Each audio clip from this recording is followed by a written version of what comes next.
क्या आप अपने घर में फ्लोरिंग के लिए टाइल्स लगाने की सोच रहे हैं, पर इस चीज़ को लेकर कंफ्यूज है कि ग्लेज्ड टाइल्स लगाए या फिर अनग्लेज्ड? अगर ऐसा है तो you are at the right place. इस वीडियो को पूरा देखें। नमस्कार दोस्तों, मैं हूं प्रतीक और स्वागत है आप सबका मेरी चैनल सिविल इंजीनियरिंग फोरम में। तो दोस्तों, ज़्यादातर फिलहाल मार्केट में ग्लेज्ड टाइल्स ही बिक रही है, पर कुछ लोग ऐसे भी हैं जो अनग्लेज्ड प्रीफर करते हैं बेस्ड ऑन द रिक्वायरमेंट्स। उनकी रिक्वायरमेंट्स कैसी है उसके बेसिस पे। तो आपको ग्लेज्ड या फिर अनग्लेज्ड इन दोनों में से कौन सी टाइल्स प्रीफर करनी है, ये आपको अपनी रिक्वायरमेंट्स कंसिडर करते हुए डिसाइड करना है। तो इसीलिए आज के इस वीडियो में हम इन दोनों ही टाइल्स के सभी डिफरेंसेस देखेंगे और कब, कहाँ, क्यों और कौन सी वाली टाइल्स यूज़ होती है उसके बारे में हम यहाँ पे आज डिटेल में बात करेंगे। पर ये डिफरेंसेस स्टार्ट करने से पहले लोगों के दिमाग में एक मिसकंसेप्शन जो है इन टाइल्स ग्लेजिंग को लेकर, उसके बारे में हम पहले थोड़ा बात कर लेते हैं। कुछ लोगों को लगता है कि ग्लॉसी या फिर शाइनी फिनिश वाली जो टाइल्स होती है वो ग्लेज्ड कहलाती है, पर ऐसा बिल्कुल नहीं है। टाइल्स की इंडस्ट्री में ग्लेज्ड कोई फिनिश नहीं है, पर ये एक पूरा मटेरियल का कोट है, ये कोटिंग रहता है। अगर ग्लेज टाइल का जो मटेरियल कोट है वो ग्लॉसी या फिर शाइनी वाला है तो हमें शाइनी फिनिश मिल जाती है, पर अगर मैट फिनिश वाला कोटिंग किया है ग्लेज टाइल्स में तो ग्लेज्ड में भी मैट फिनिश हमें मिलती है। तो ये है मिसकंसेप्शन जो कुछ लोगों को लगता है। अब हम डिटेल में बात करेंगे इनके सभी डिफरेंसेस के बारे में। तो एट फर्स्ट हम इन दोनों की, ग्लेज्ड और अनग्लेज्ड दोनों टाइल्स की प्रोडक्शन टेक्निक्स देख लेते हैं। तो पहले हम बात करेंगे ग्लेज्ड टाइल्स की। तो ग्लेज्ड टाइल्स में क्या है कि एक लिक्विड ग्लास कोटिंग लगाया जाता है और फिर इसे कील में यानी कि भट्ठे में एकदम हाई टेम्परेचर दिया जाता है और फिर जा करके बनती है हमारी ग्लेज्ड टाइल्स यानी कि कोटिंग वाली टाइल्स। और सिंपल सी बात है, अनग्लेज्ड टाइल्स में कोई कोटिंग नहीं रहता, no coating is embedded over here. तो ये है इन दोनों का मेन डिफरेंस, ना कि इसके फिनिश को लेकर। ग्लेज टाइल्स है वो कोटिंग वाली है, अनग्लेज टाइल्स जो है वो बिना कोटिंग के। अब हम अपीयरेंस यानी कि इसके लुक की बात करें तो ग्लेज टाइल्स में हमें इनफाइनाइट सिलेक्शन मिल जाता है। कोई भी कलर, कोई भी फिनिश हम सिलेक्ट कर सकते हैं, कोई टेक्सचर लगा सकते हैं। तो मतलब कोई भी स्टाइल की पैटर्न इसके ऊपर हम बना सकते हैं बाय इंजेक्ट प्रिंटिंग टेक्नोलॉजी।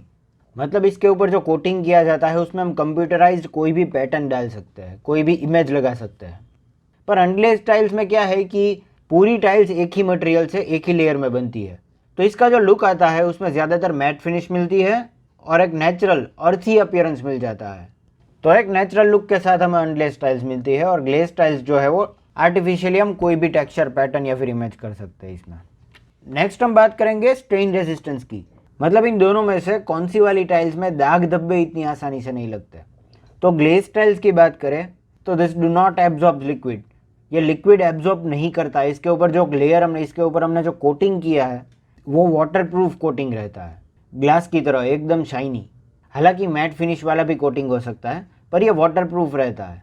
तो क्या है कि अगर गलती से भी इसके ऊपर कोई दाग धब्बे लग जाता है तो हम इसे वॉश कर सकते हैं, इसे क्लीन कर सकते हैं। पर अनग्लेज्ड टाइल्स की बात करें तो इसके ऊपर कोई वाटरप्रूफ कोटिंग नहीं है, ये लिक्विड को एब्जॉर्ब कर लेगा और स्टेन मार्क्स इस पर परमानेंटली मार्क हो जाएंगे, तो ये इतनी इजीली क्लीन नहीं हो सकती। तो देखिए, अपीयरेंस यानी कि लुक के मामले में और स्टेन रेजिस्टेंस के मामले में इन दोनों में अभी तो फिलहाल ग्लेज टाइल्स बाजी मार जाती है। आगे देखते हैं अनग्लेज टाइल्स के भी पॉजिटिव पॉइंट्स हमें नजर आएंगे। फिर अगर हम बात करें डेंसिटी या फिर थिकनेस की, डेंसिटी यानी कि कोई भी मटेरियल में मॉलिक्यूल्स, कोई भी मैटर में मॉलिक्यूल्स जो रहते हैं वो कितने टाइटली पैक्ड है। जितनी ज़्यादा डेंसिटी उतनी ज़्यादा स्ट्रेंथ हमें मिलती है। तो ग्लेज टाइल्स की बात करें तो यहाँ पर डेंसिटी कम है यानी कि स्ट्रेंथ कम है, कंपेरेटिवली हम यहाँ पे बात कर रहे हैं, और ये थिक टाइल्स रहती है।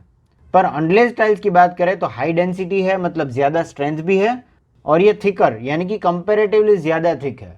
ग्लेज टाइल्स के मुकाबले ये ज़्यादा थिकर है, तो स्ट्रेंथ के साथ साथ इसमें थिकनेस भी हमें ज़्यादा मिलती है। तो ऑब्वियस सी बात है ड्यूरेबिलिटी भी इसमें ज़्यादा होगी। तो ऑब्वियसली यहाँ पे हमें ड्यूरेबिलिटी भी ज़्यादा मिल जाएगी। इसकी लाइफ जो है, अनग्लेज टाइल्स की लाइफ जो है वो भी ज़्यादा रहेगी। अनग्लेज टाइल्स की लाइफ ज़्यादा होने का रीज़न और एक है, ग्लेज टाइल्स में जो ऊपर का लेयर दिया होता है उसमें मान लीजिए कोई डेंट लग जाता है, किसी भी तरह से स्क्रैच लगने की वजह से, फर्नीचर की वजह से पूरा ऊपर का लेयर जो है उसमें स्क्रैच लग जाता है, तो नीचे का लेयर नज़र आने लगेगा और वो मतलब थोड़ा सा ख़राब दिखेगा, तो हमें वो टाइल्स फिर से रिप्लेस करनी पड़ेगी। पर अनग्लेज टाइल्स की बात करें तो यहाँ पे क्या है कि पूरी टाइल्स जो है वो होमोजीनियस है, एक ही मटेरियल से बनी होती है। यहाँ पे ऊपर कोई अलग से लेयर नहीं दिया गया, तो यहाँ पर ज़्यादा डेंसिटी के कारण, ज़्यादा स्ट्रेंथ के कारण इतनी आसानी से स्क्रैचेस नहीं पड़ते। और मान लीजिए किसी वजह से इसमें स्क्रैचेस हो भी जाते हैं हैवी फर्नीचर की वजह से, तो अंदर का लेयर भी सेम ही रहेगा, अंदर भी होमोजीनियस मटेरियल की वजह से सेम ही कलर, सेम ही पैटर्न रहेगा, तो इतना ख़राब नहीं दिखेगा। तो ये पूरा चेंज करने की रिक्वायरमेंट नहीं होगी। नेक्स्ट हम बात करेंगे स्लिप रेजिस्टेंस की। मतलब इन दोनों में से कौन सी ऐसी टाइल्स है जिसमें हमारे पैर और टाइल्स के बीच में फ्रिक्शन कम होने की वजह से स्लिप होने के चांसेस ज़्यादा हो जाते हैं। तो ग्लेज टाइल्स की बात करें तो इसके ऊपर जो कोटिंग हमने दिया है वो क्या है कि एकदम ज़्यादा फिनिश्ड, एकदम स्लिपरी होने की वजह से इसमें फ्रिक्शन कम हो जाता है और स्लिप होने के चांसेस बढ़ जाते हैं। पर अनग्लेज टाइल्स जो है वो स्लिप रेजिस्टेंट होती है बाई नेचर। इसका जो कोर है वो ज़्यादा स्लिप रेजिस्टेंट होता है, फ्रिक्शन ज़्यादा क्रिएट करता है, तो हम इतनी आसानी से स्लिप नहीं होते। तो वो वाला फ्लोरिंग जो ज़्यादातर पानी के कांटेक्ट में रहता है वहाँ पे हम अनग्लेज टाइल्स का इस्तेमाल करेंगे। नेक्स्ट अगर हम बात करें कॉस्टिंग की, तो यहाँ पे अनग्लेज टाइल्स फिर से एक बार बाजी मार जाता है। ग्लेज टाइल्स जो है वो थोड़ी कंपेरेटिवली एक्सपेंसिव मिलती है और अनग्लेज टाइल्स यहाँ पे कंपेरेटिवली थोड़ी सस्ती मिल जाती है, ये चीपर रहती है। तो ये पूरे कंपेरिजन फीचर्स देखने के बाद हम कंक्लूडिंग रिमार्क देंगे इन दोनों में से आखिर आपके लिए कौन सा वाला फ्लोरिंग है वो बेहतर रहेगा। तो देखिए, बेस्ड ऑन योर रिक्वायरमेंट, अगर आपको ज़्यादा अच्छा लुक पसंद है, बजट का कोई ज़्यादा इश्यू नहीं है और उस जगह पे फ्लोरिंग करना चाहते हैं जो फ्लोरिंग कंटिन्यूसली पानी के कांटेक्ट में नहीं रहने वाला, यानी कि बाथरूम में फ्लोरिंग नहीं कर रहे आप, तो वहाँ पे आप ग्लेज टाइल्स लगा सकते हैं। पर आपको थोड़ा बजट का इश्यू है, फिर लुक के साथ थोड़ा कॉम्प्रोमाइज़ कर सकते हैं आप, और इतना स्लिपरी सरफेस नहीं चाहते, थोड़ा फ्रिक्शन वाला सरफेस आप चाहते हैं, तो आप अनग्लेज टाइल्स के साथ जा सकते हैं।